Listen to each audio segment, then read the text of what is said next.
Hey, I'm Greg. I'm a full stack developer. I give Cloudflare a 4 out of 5. And for more reviews like this, click below.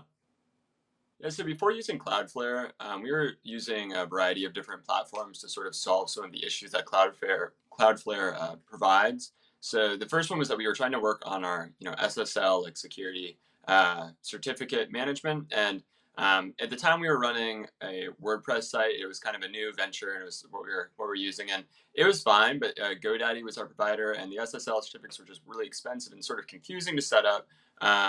And so we ended up looking elsewhere, but Cloudflare seemed to offer the easiest setup, and that's what we went with. Yeah, so when we chose Cloudflare, there were a few things that really drew our eyes to them.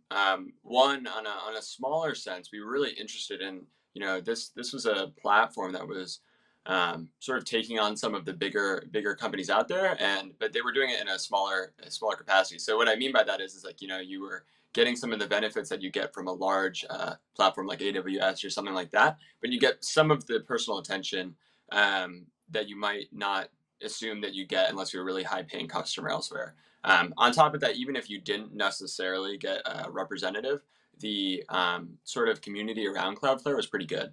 So that was one thing.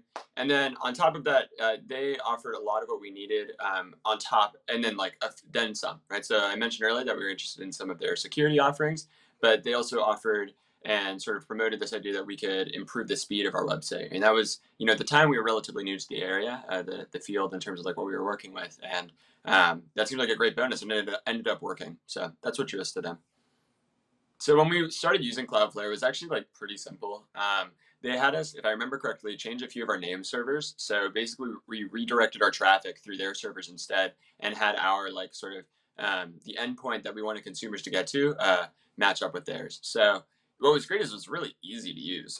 Instead of like having to install scripts on our website or do a variety of things, there's a chance we may have had to authenticate that like what we were doing was like actually ours with like a really simple script, but it wasn't like a it was by no means like a week long overhaul. I think it ended up being like 3 hours tops, and that was like with in-depth checking and also the amount of time that it took to sort of set up on their side.